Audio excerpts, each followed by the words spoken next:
Сайн мэцхан үзэгчдээ Neelttei засаг нэвтрүүлгийн шинэ дугаар үзэгч танд хүрэхэд бэлэн боллоо.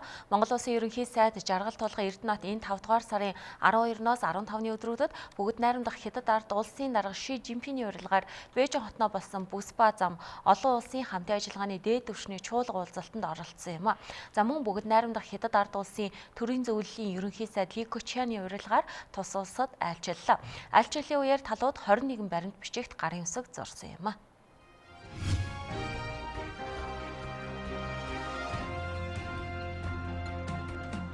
Хятадд хийсэн айлчлал маш амжилттай боллоо.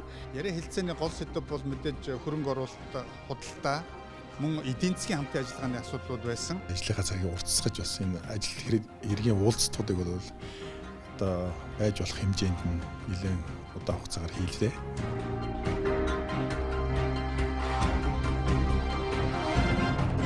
Ерөнхий сайд Эрдэнэт бүгд найрамдах Хятад ард улсын дарга Ши Жинпинд бараалхлаа. Тэрээр дэлхийн хөгжилд ганцаараа гоцлол хөгжим тоглохгүй, олуулаа найрал хөгжим тоглож хөгжиё гэсэн үзэл санааны дагуу бүгд найрамдах Хятад ард улсын дарга Ши Жинпиний санаачилсан бүс ба зам санаачлаг олон улсын хэмжээнд ихээхэн дэмжлэг хүлээж аваад баяр хүргэсэн юм а. За харин бүгд найрамдах Хятад ард улсын дарга Ши Жинпин 2014 онд миний бие Монгол улсад айлчилснаас хойш бид хамтран олон бодит ажил хийж тодорхой үр дүнд хүрсэн. Цаашид Хятад Монголын харилцаа улам бат суурьтай байх ёстой гэдгийг илэрхийлсэн байна. За тэрээр холын садангаас ойрын хөрш илүү гэсэн үг байдаг. Дэлхийн хөгжлөөс Хятад Монгол улс хоёулаа хамтдаа хожих хэрэгтэйг онцолсон байна. За мөн 5 толгой зэрэг уул уурхайн төслийг зохицоор нь хөгжүүлэх, дагалдах төмөр зам, эрчим хүчний станц барих, оюутлогын ордын зис боловсруулах үйлдвэрийн төсөлд хамтарч ажиллах нь хоёр улсын хөгжлийн стратегид нийцнэ гэдгийг бүгд найрамдах Хятад ард улсын дарга Ши Жинпин илэрхийлжээ. Монгол Улсын ерөнхий сайдын одоо бүгд найрамдах Хятад ард улсын айлчлалын үеэр бол нэлээд одоо шахав төлөвлөгөөтэй ажилласан. За олон нь бол одоо яг бодиттой төсөл хөтөлбөрийг хэрэгжүүлэх боломжтой. Засгийн газрын хооронд яригдж байгаа асуудлаас гадна бас хувийн компаниудын хооронд бас Монголын одоо үндэсний компаниуд, Хятадын компаниуд хамтарч хэрэгжүүлэхийн төсөл хөтөлбөрийг урагшлуулах, ахиц дэвшил бий болгох чиглэлээр нь бас хамтарсан гэрээ хэлцээрийг байгуулах, энд нь бол дэмжлэг үзүүлэх чиглэлээр ерөнхий сайдын зүгээс бас онцгой анхаарч бас нэлээд одоо бас ажлынхаа цагийг уртасгаж бас энэ ажил хэргийн уулзалтуудыг бол одоо байж болох хэмжээнд нь нэлээд удаан хугацаагаар хийлээ. Энэ бол бас тодорхой үр дүн гарсан гэж бодож байна. Хятадын тал бүх асуудлуудад нааштай бид нар ханднаа. Судалж үзье, хамтарч ажиллая гэдэг нэгдүгээр байр суурь илэрхийлж байна. Ши Жинпин дарга өөрөө хэлж байна. Би 2014 онд Монгол улсад айлчлаад хэлжсэн шүү. Хоёр талтай харилцан ашигтай байх ёстой ч гэсэн энэ худалдаа хөрөнгө оруулалт, эдийн засгийн хамтын ажиллагаа Монголын талд бүр илүү ач холбогдолтой, бүр илүү ашигтай байх ёстой. Өөрөөр хэлбэл Монголын талын эрх ашигыг түлхүү анхаарч харгалзаж үзэж байгаарэ гэдэг чиглэлийг өгсөн гэдгээ давтаж хэлээд энэ зарчим дээр бол суурилж хамтын ажиллагаа хөгжинө. Нэгдүгээр. Хоёрдугаар, Монгол улс Хятад улсын хоорондын худалдаа эдийн засаг хамтын ажиллагаа зөвхөн хоёр талын харилцан сонирхол дээр явна. Монголын тал ийм талын хамтын ажиллагаа өрнүүлэхгүй гэвэл Хятадын тал энэ хамтын ажиллагааг өрнүүлэхгүй. Ийм юм зарахгүй гэвэл зарахгүй. Ийм юмд хөрөнгө оруулалт хийлэхгүй гэвэл хийлэхгүй. Өөрөөр хэлбэл Монголын тал яг юу сонирхоод байна, юу зармаар байна, тэр бүгдийгээ бидэнд хэлээ. Тэрнтэй чинь хамтарч ажиллахад бэлэн байна гэж байна. Тэгээд жишээ хэлж байна. Хятадын хувьд бол одоо нүүрс, за эрчим хүчний илүүдэлтэй. Тийм учраас одоо энэ нүүрсээ ч үгүй юм уу, эрчим хүчээ ч үгүй юм уу, бусад ашигт малтмалынхаа нөөцийг Хятад улсад нийлүүлэхгүй гэвэл бид нар байр суурийг чинь хүндэтгэж үзнэ. Нийлүүлний хамтраад ажиллана гэх юм бол энэ байр сууриа маш ойлгомжтой болоод бидэнд хэлж өгөөч. Бид нар хамтарч ажиллахад бэлэн байна гэж байна. Бүгд найрамдах Хятад ард улсын дарга Ши Жинпиний гаргасан бүс ба зам санаачилгын олон улсын дээд түвшний чуулга уулзалтанд 30 гаруй улсын төр засгийн тэргүүн, мөн нэгдсэн үндэсний байгууллага, Дэлхийн банк, олон улсын валютын сангийн удирдлагууд хүрэлцэн ирсэн юм а. За ерөнхий сайд Эрдэнэтийн бүгд найрамдах Хятад ард улсад хийсэн албан ёсны айлчлалын талаар тоо мэдээллийг одоо үзүүлье. Тэрээр албан болон ажил хэргийн хоёр талт 20 гаруй уулзалтанд оролцсон юм. За үүнээс өндөр албан тушаалтан болох нэгдсэн үндэсний байгууллагын ерөнхий нарийн бичгийн дарга Антонио Гутерриш, Дэлхийн банкны ерөнхийлөгч Жим Ён Ким, олон улсын валютын сангийн гүйцэтгэх захирал Кристиан Лагард, за мөн Мянмарын холбооны бүгд найрамдах улсын төрийн зөвлөх Ан Сан Сүүчи, Японы либерал ардчилсан намын дарга Тошихиро Никайтай уулзсан юм а. За мөн бүгд найрамдах Хятад ард улс, Унгар, Узбек, Пакистан, Камбож, Этиоп улсын ерөнхий сайд нартай уулзлаа. За 7 улсын ерөнхийлөгч тэр дундаа бүгд найрамдах Хятад ард улсын дарга Ши Жинпинг, Оросын улбаны улсын ерөнхийлөгч Путин, Киргиз, Филиппин, бүгд найрамдах Казахстан, Беларусь, Аргентин улсын ерөнхийлөгчтэй уулзлаа. Уулзалтын үр дүнг ингэж дүгнэж байна. Нүүбэ ерөнхий нарийн бичгийн дарга, шинээр сонгогдсон ерөнхий нарийн бичгийн дарга Антонио Гутеррештэй аль биесны уулзалт хийсэн байгаа. Антонио Гутеррешийн хувьд бол 2017 оны 1 сард ажиллаа авсан. Энэ үеэс нь хойш бол Монголын төр засгийн тэргүүнүүдийн дундаас анхны уулзалтыг хийж байгаа хүн л Монгол Улсын ерөнхий сайд Эрдэнэт болсон. Нүүбэ ерөнхий нарийн бичгийн даргаас гадна Дэлхийн банкны ерөнхийлөгч доктор Кимтэй бас уулзалт хийсэн байгаа. Энэ үеэрээ бол Монголд үзүүлж байгаа одоо энэ доктортой хөгжлийг дэмжих төслүүдэд бас дэмжлэг үзүүлж хөрөнгө гаргаж байгаад талархлаа илэрхийлээд цаашд энэ хамтын ажиллагаагаа улам бүр эрчимжүүлэе гэсэн байдлаар ярьсан байгаа. За мөн олон улсын валютын сангийн гүйцэтгэх захирал Кристин Лагардтай бас уулзсан. Кристин Лагардын хувьд бол манай улсын олон улсын валютын сангийн хөтөлбөрт хамрагдах гэж байгаа асуудлын талаар нэлээд сайн мэдээлэлтэй. Тэгээд энэ асуудалд бол болох болцооны хэрээр дэмжлэг үзүүлнэ гэсэн байдлаар манай ерхий сайдад бол мэдээлэл өгсөн байгаа. Би өнөөдөр бас ажил дээр ирээд тэдний вебсайтыг ороод үзсэн чи эх 7 хоногт болох захирлуудын зөвлөлийнхаа хурлаар манай хөтөлбөрийг хэлэлцэх юм байлээ. Уулзалтыг хэрэгжүүлж байгаа боломжийг зүгээр бол өнгөрөөхгүй. Манай талаас бол худалдаа эдийн засгийн хамт ажиллагаагаа үргэлжлүүлье. Тэгээ манайхтай яригдж байгаа төсөл хөтөлбөрүүдийг бид нар урагшлуулах чиглэлд анхаарал хандуулж байна гэсэн байдлаар ярилцсан. Монгол Улсын ерөнхий сайд Эрдэнэт бүсба зам олон улсын хамтын ажиллагааны чуулга уулзалтын харилцан уялдаатай хөгжлийн төлөө хамтын ажиллагаа сэдвэд хуралдаанд үг хэлсэн юм а. Тэрээр Монгол Улсын төсөл хөтөлбөрүүдэд хамтран ажиллахыг бүс нутгийн засгийн газрууд, байгууллага, компаниудад уриаллаа. Бүгд найрамдах Хятад ард улс 3 жилийн хугацаанд манай улсад 2 тэрбум юаны буцалтгүй тусламж үзүүлэхээр болсон нь эдийн засаг хүндхэн үед сайн мэдээ.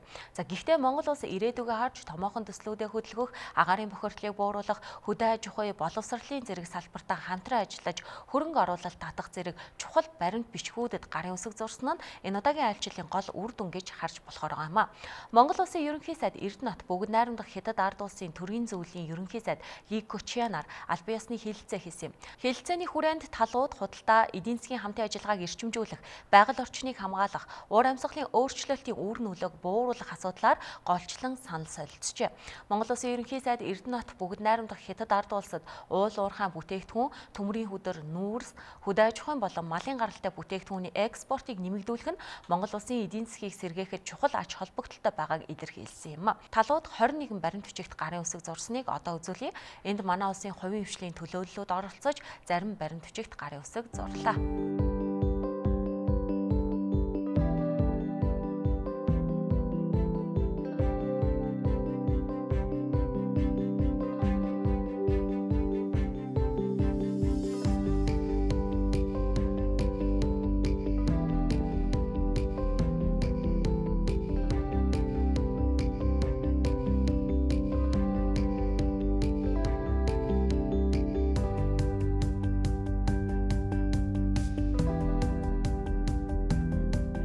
Монгол улсын хөгжлийн зам гэдэг одоо хөтөлбөр тэгээ хятадын энэ бүсба зам гэж байгаа санаачлагыг уялдуулах тухай санамж бичгийг хоёр улсын гадаад харилцааны яам хооронд байгуулсан байгаа. За энэ санамж бичиг нь бол манай хоёр талын хамтын ажиллагааг ер нь ирээдүйд аль чиглэлээр хөгжүүлэх үү, тэгээ ямар хуу төслүүд хэрэгжүүлэх үү. Энэ санамж бичгийн хүрээнд бол манай тэр 5 толгой төсөл, шивээ овоогийн уурхайд одоо туршиглан барих цахилгаан станцууд гэх мэт энэ хоёр орны хооронд яригддаг томоохон төслүүдийн асуудлыг бол тусгасан юм чухал санамж бичиг болсон байгаа. За мөн хоёр орны хоорондын хүмүүнлэгийн солилцооны тухай санамж бичиг гэдэг бас санамж бичгийг хоёр улсын гадаад харилцааны яамд хооронд байгуулсан байгаа. Бид мөн худалдаа эдийн засгийн хамтын ажиллагаагаа идэвхжүүлэх зорилгоор мах болон одоо малан гаралтай бүтээгдэхүүнийг хятадын зах зээл рүү гаргах, хятадын зах зээлээр хятадын газар нутгаар дамжуулаад 3 дахь орнуудын зах зээл рүү гаргах талаар бас их ярилцдаг. За энэ айлчлалын хүрээнд бол бид нар манай холбогдох байгууллагууд махан бүтээгдэхүүнийг хятадын газар нутгаар дамжуулан тээвэрлэх тухай 20 цээрийн асуудал арах юм 2 санал жүжиг байгуулсан байгаа. Тээвэрлэлттэй холбоотой бас нэгэн чухал баримт жүжиг болон яриа хэлцээ юу вэ гэхлээр одоо гашуун сухатдах бомбын ажиллах цагийг 12 цаг байсныг нь 16 цаг хүртэл сунгахаар ингэж ярилцсан байгаа. 5 төслийн асуудал бол хоёр талын хамтын ажиллагаанд маш чухал байр суурь эзэлдэг учраас бид нар эндээс одоо 5 төслийг явуулахдаа цогц байдлаар хэрэгжүүлэе гэсэн яриа хэлцээ бол хийсэн байгаа. Дээд уулуурхаа хөгжүүлэхэд бол байгаль орчноо хамгаалах, усны бас нэг дутагдaltaй байх асуудал гардаг, усны хангамжийн асуудлыг шийдвэрлэх хэрэгтэй байдаг. Ийм учраас энэ айлчлалын үеэр бас Хэрлэн говийн усан цахилгаан станцын талаар бас ярилцсан. За Energy Resource компанийн хувьд бол Бугтын хар төмөрлөгийн үйлдвэрлэлтэй 10 жилийн урт хугацааны хамт ажиллагааны гэрийг өнөөдөр үзүүллээ. Гол ач холбогдол нь бол хоёр талаас бас энэ тал дээр бол маш их анхаарж байгаа нь альва нэг дундын зуучлагчгүйгээр одоо нүүрс үйлдвэрлэгч, экспортлогч нь Energy Resource, худалдаа авагч, хэрэглэгч нь өөрөө яг Бугтын төмрийн үйлдвэр. Тэгэхээр альва нэг дундын зуучлагч бусад одоо ийм шат дамжлаггүйгээр шууд Energy Resource Бугт руу өөрсний баяжуулсан когчх нүүрсээ Монголоос хятад улс руу экспортлж Бугтад нийлүүлнэ гэсэн л ийм агуулмжтай гэрээ. Энэ тал дээр бол хоёр талаас маш их өндөр ач холбогдол үзүүлж энэ гэрийг одоо өнөөдөр бас байгууллаа. Хамгийн том зах зээл бол мэдээж хятад улс. Тэр дундаа Бугтын үйлдвэр өөрөө Монголд хамгийн ойрхон том хэрэглэгч. Жилдээ ерөнхийдөө бол 10 гаруй сая тонн ган төмөр үйлдвэрлэдэг ийм үйлдвэр. Тэгэхээр хэрэглээний хувьд бол бас ийм том хэрэглэгчтэй урт хугацааны шууд нийлүүлэх гэрээ байгуулж байгаа нь бол ач холбогдолтой. Тэгээ 10 жилийн хугацаанд жилдээ 5 хүртэл сая тонн баяжуулсан когчх нүүрс нийлүүлнэ гэдэг ийм агуулмжтай гэрээ. Тэгэхээр цаашдаа мэдээч одоо зах зээл савладаг, дээшээ явдаг, доошоо явдаг. Гэхдээ хэмжээгээ тогтвортой явуулах нь бол аль талдаа л ач холбогдолтой. Дундгой аймгийн сайн цагаан суманд орших Твшин говийн цахилгаан станцын төсөл дээр хамтарч ажиллах баримт бичгийг гар хэвсэг зурлаа. Энэ төсөл хэрэгжснээр бол манай улсад сүүлийн 30 жил хэрэгжээгүй том төсөл хэрэгжих ийм боломж бүрдэж байгаа. Манай төслийн хүчин чадал бол 600 мегаваттын хүчин чадалтай. Говийн яг энэ нөхцөл таарсан агаарын хөргөлттэй ийм станц байх юм. Нийт хөрөнгө оруулалт бол ойролцоогоор 1.1 тэрбум буюу мега төсөл хэрэгжих ийм боломж бүрдэж байна. Өнөөдрөөс эхэлж. Хизээ хизээ тосгоо. Манай төсөл энэ жил бол бичиг баримт одоо баримтын нэлээд ажиллаа хийгээд эх жилээс бүтээн байгуулалтын ажил эхэлнэ гэсэн нэлээд шахуу төлөвлөгөөтэй явж байгаа. Хятадын одоо хамгийн сүүлийн үеийн одоо технологитой тийм хамгийн өртөг баг зард багтай одоо амны орон сууцны үйлдвэр оруулах одоо ийм болж байгаа. Энэ бол 1 м квадратны ойролцоогоор 1 сая төгрөгөөс л доош буулгаар ийм гэж байна. Жилдээ 1 сая одоо хавтгад 400 м квадрат талбайд одоо орон сууц барина гэсэн ийм зорилготой ийм үйлдвэр оруулах асуудыг Хятадын жүнмийн гэж компанитай байгуулж байна. За манай эрчим хүчний салбарын хувьд бол харьцангуйгаар одоо өмнө төлөвлөгдсөн байсан Улаанбаатар мандалговын шугам байгаа. Энэ бол Хятадын хөнгөлтэй зээлийн хөрөнгөөр хэрэгжих ийм шугам. Энэ бол зээлийн хэлцээр нь бол зурагдсан.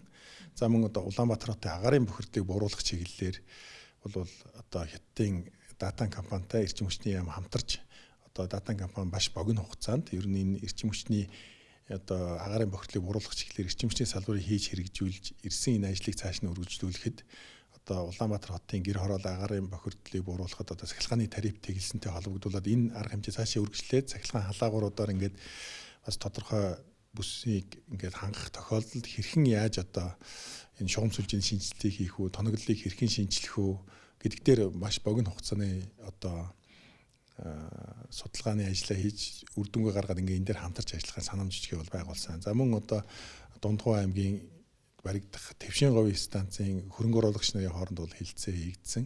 Гэгэмжлэнгийн одоо яг бодиттой тодорхой ажил хэрэг болох үе ийм төслүүдийг хэрэгжүүлэх чиглэлд бол бас энэ хоёр талын болон одоо компани хоорондын ийм баримтчигд бол зурагдсан байна. Тэгэхээр агарын бохирдлыг бууруулах чиглэлд бол төрийн зөвлөлийн ерөнхий сайдлыг хүчин бол бас дэмжлэг үзүүлэхээс гадна ер нь агарын бохирдлоос хэрхэн одоо тэмцэж байгаа энэ бас туршлагаас хуваалцгаад бэлэн байна гэж тайлбар өгсөн байна.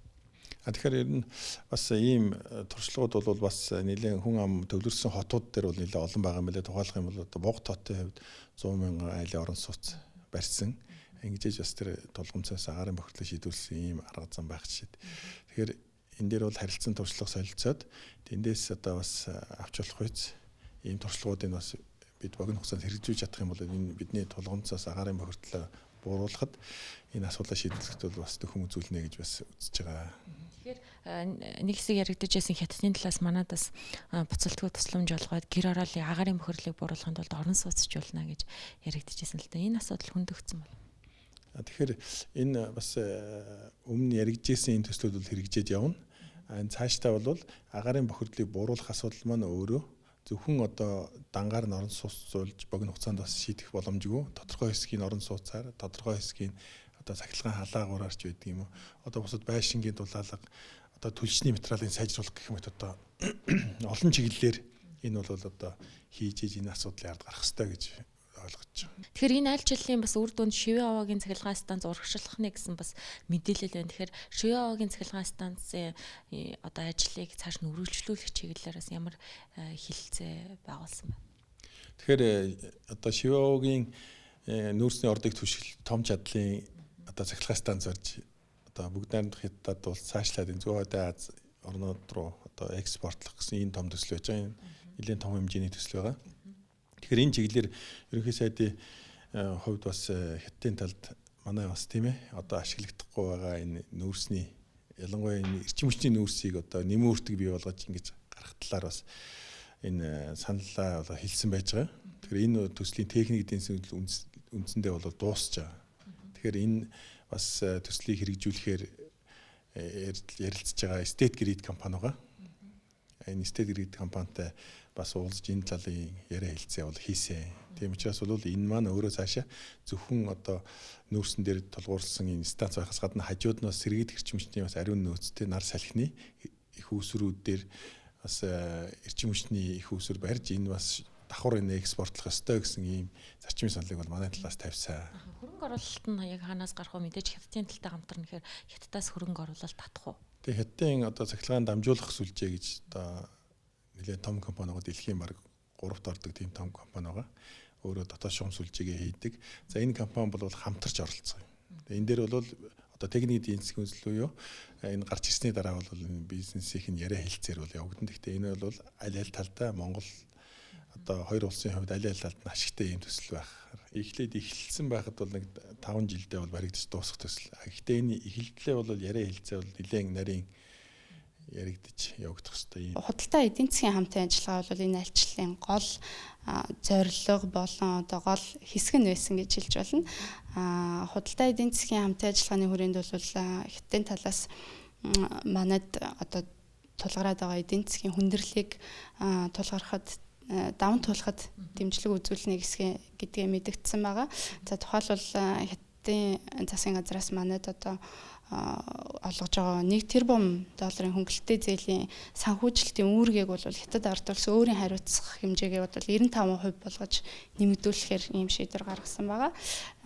Мөн Монгол банк болон Хятадын ардын банк хооронд байгуулахад swap хэлэлцээрийн хугацааг нь сунгах юм шийдвэрүүд гаргаж байгаа. Монгол улсад асар их нөөц боломж бий. Дэлхийн хөгжлийн бодлогыг тодорхойлж байгаа том хоёр тоглогч болох бүгд найрамдах Хятад ард улс Оросын холбооны улстай хөрш. Бүгд найрамдах Хятад ард улс бол дэлхийн томоохон хэрэглэгч. Тиймээс бид зээл тусламжаас илүүтэй томоохон төслүүдэд хамтран хөдөлгөж чадвал Монгол олон хүн ажлын байртай болж эдийн засагт эргэлдэх мөнгөний хэмжээ нэмэгдэж, за ирээдүйн хойж үедээ хөрөнгө оруулалт хийх боломж бүрднэ. Монгол улсын ерөнхий сайдын бүгд найрамдах Хятад ард улсад хийсэн айлчлалыг Neelttei засаг нэвтрүүлгээр хүргэлээ. Анхаарлаа хандуулсан үзэгчдэд баярлалаа.